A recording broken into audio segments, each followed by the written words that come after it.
Hello everyone, it's Laura here and welcome back to my YouTube channel. In today's video I'm gonna show you how to do some no-line coloring using Spectrum Noir markers as well as a Distress Oxide background using the Emboss resist technique.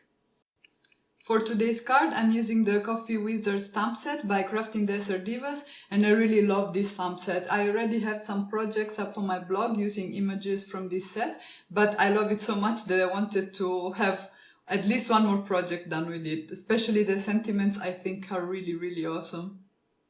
Anyways, I wanted to frame my scene in a circle frame, so I'm using the inside scalloped circle dies by Crafting Desert Divas and I'm marking the inside and the outside edge of the die on some Nina Solar white cardstock because that will guide me with the stamping of the images. Because I wanted to go for some no-line coloring, as I said at the beginning of the video, I'm using Memento ink in London Fog to stamp the images because this is a bit lighter obviously than the black ink and hopefully by the end you will not be able to see the lines or, just a little bit. They will show through just a little bit. Once I'm done with all the stamping, I can go ahead and start coloring the images. I am coloring them as if the light comes from the top right corner. So I'm adding shadows primarily on the bottom left area of the images and I am starting to block in the shadows with the lightest marker. And I'll do this for all the elements on the image because I want to make sure that I am, putting down the shadow in the right position and that it's extended as much as it needs to be before I go in with my darker markers and possibly mess up the whole coloring. And I am using the lines sort of as a guide as where to put down my shadows. Of course, because I have my light source on the top right corner, I'm going to have the most extended shadows on the bottom left area of my image, but these objects are rounded, which means that you will have a little bit of shading also on the right corner. And you can see it also on the image right now, as soon as my hand gets out of the way. I have a little bit of rim of shadow also on the right corner, and that is, to help define the three-dimensionality on the image, to hide the line so that I get a no-line look at the end of it. But as I said, I don't go too heavy on the right area of the image because that's where the light source comes. I will color the rest of the image, using the same technique and sort of thought process that I described so far. I will show you just the coloring for the wizard because I think that's enough, for you to get the grasp of what I did to implement this no-line coloring technique. Let me know if you would have preferred to see the whole coloring process or you also felt that this was enough. And I will be back when it's time to move on to the background.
my background, I wanted to do some embossed resist using Distress Oxides.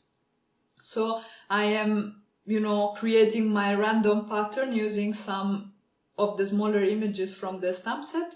I'm stamping them with Versamark ink, and I'm trying to, change the orientation of the images and, also stamp them a little bit off the paper so that it would look, it's really, as if this was some pattern paper that you trimmed. Once I'm done with all the stamping, I will coat my sheet of paper with some embossing powder.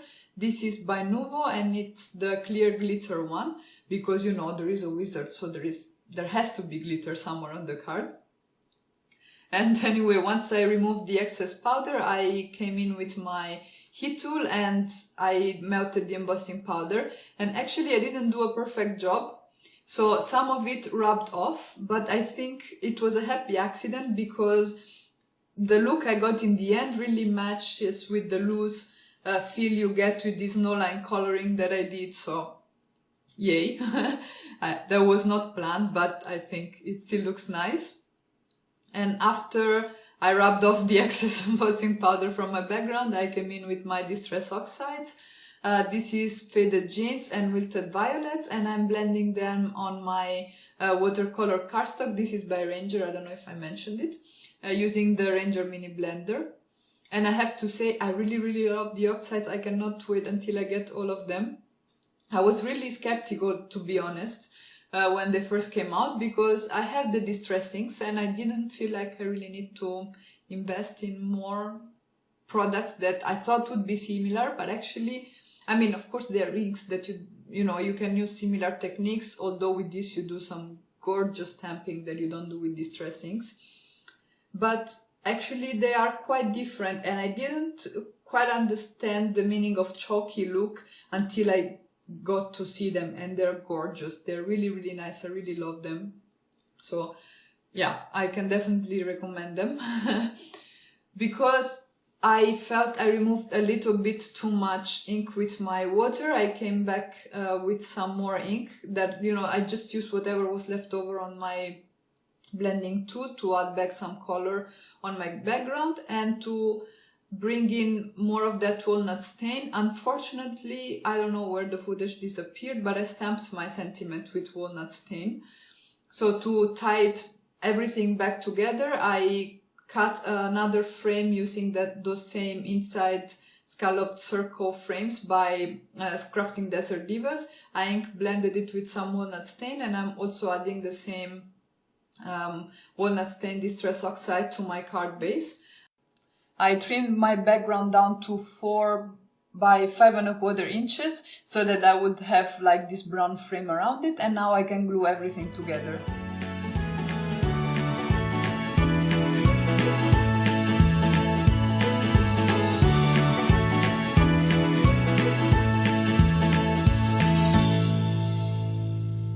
And because I felt there was a little bit too much contrast between my brown frame and the white background of my scene, I'm using my mini blender and just very carefully adding a little bit more of that walnut stain on the edge of my scene. And I am also using a dark Spectrum Noir marker to add some floor for my little wizard to stand on. And I can finally finish my card by gluing down the brown frame. And here I'm trying to catch the light for you to see the nice shimmer you get from the glitter, but I have to tell you, in real life it's even more shimmery. It's really gorgeous. I'm so happy I got this embossing powder. And that's it. That's my card for today. I really hope you guys enjoyed this video and you found it useful. If so, please let me know in the comments below. Leave this video a thumbs up and consider subscribing to my channel. You can also visit my blog for the full list of supplies, and I hope I'll be back soon with another video. Ciao!